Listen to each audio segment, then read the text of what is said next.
পরবর্তী নির্বাচনে তারা বিজয়ী হতে পারবে না। আর সে কারণেই তারা অল্প কয়েকজন মানুষ যে প্রতিবাদ জানায় সেই প্রতিবাদকে গুরুত্ব দেয়। আর আমরা লাখো মানুষ জীবন দিয়ে, লাখো মা বোনের ইজ্জতের বিনিময়ে যে মহান স্বাধীনতা আমরা পেয়েছি, সেই স্বাধীন বাংলাদেশে নিজেদের মনের কথা, নিজেদের ন্যায্য দাবির কথা বলা যাবে না। আর যদি বলেন তাহলে আপনার হয় গুলি খেতে হবে, না হয় মিথ্যা মামলার আসামি হতে হবে, না হয় আপনি অঙ্গ প্রত্যঙ্গ হারিয়ে বিকলাঙ্গ হয়ে যাবেন। আপনার দলকে কোনো কর্মসূচি পালন করতে দেওয়া হবে না। কারণ একটাই, অতি সাধারণ, অতি সহজ, সেটা হলো যে যারা আজকে আমাদের এখানে ক্ষমতায় আসেন তারা জনগণের নির্বাচিত নয়। অতএব জনগণের কাছে তাদের কোনো দায়বদ্ধতা নেই। জনগণ যা খুশি বললে তাদের কিছুই আসে যায় না। তারা পুলিশ দিয়ে, প্রশাসন দিয়ে দেশ শাসন করতে চায়, জনগণের ভালোবাসা দিয়ে নয়, জনগণের সমর্থন দিয়ে নয়।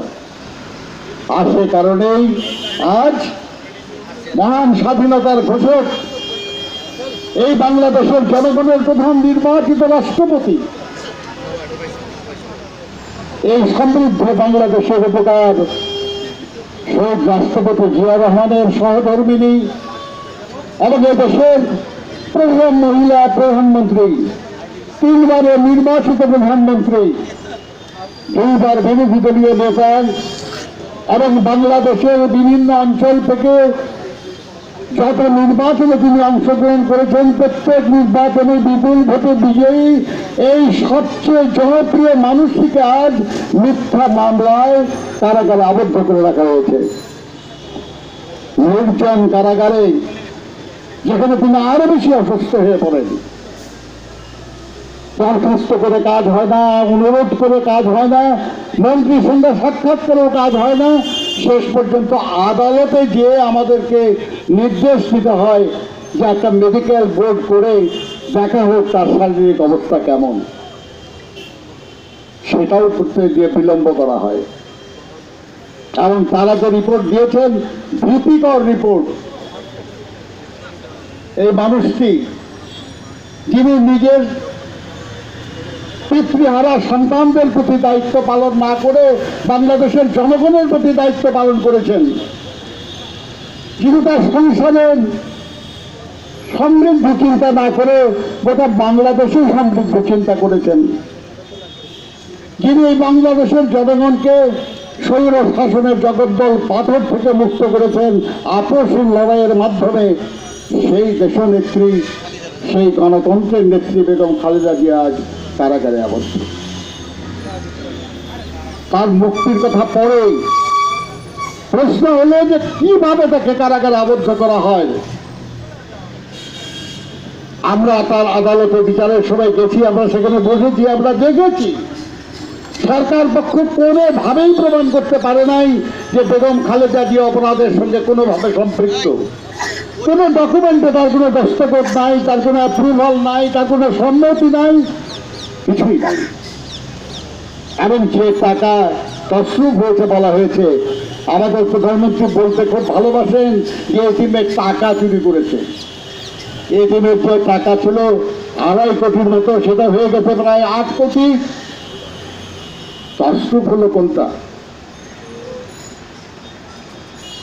আর আমাদের দেশে এখন তো তছরূপ করার জন্য আইন করে মানুষদেরকে অব্যাহতি দেওয়া হয়েছে ভবিষ্যতের কোনো মামলা মোকদ্দমা থেকে পর্যন্ত। এই দিয়ে আমাদের কারো বক্তব্য রাখার কোনো দরকার নাই। আমরা দেশনেত্রী বেগম খালেদা জিয়ার নিঃশর্ত মুক্তি চাই, কোনো শর্তাধীনে নয়। আমরা কখনো বলি না যে কোনো মূল্যে তার মুক্তি চাই। যদি বলি যে কোনো মূল্যে, তাহলে বলবো যে কোনো মূল্যে তাকে আমরা মুক্ত করবো ইনশাল্লাহ। আর না হলে আমাদের বক্তব্য স্পষ্ট, সেটা হলো আমরা তার নিঃশর্ত মুক্তি চাই। এখানে সরকারের পক্ষ থেকে বিভিন্ন পদ্ধতির কথা বলা হচ্ছে, আমি উচ্চারণও করতে চাই না, কারণ তার সঙ্গে আমাদের কোনো সম্পর্ক নেই, আমরা কখনো এ কথা বলি নাই। আমাদের সংসদ সদস্যরা সংসদে যাবেন কি যাবেন না দলের সিদ্ধান্তের প্রশ্ন। আপাতত তো নেওয়াই হয়েছে সিদ্ধান্ত যে আমরা এটাকে, এই নির্বাচনের ফলাফল আমরা প্রত্যাখ্যান করেছি, তাহলে আমাদের জন্য যে ফলাফল তাও তো প্রত্যাখ্যান করেছি আমরা। তারপরে এই নিয়ে নানান কথা, এই বিভ্রান্তি সৃষ্টির চেষ্টা হচ্ছে।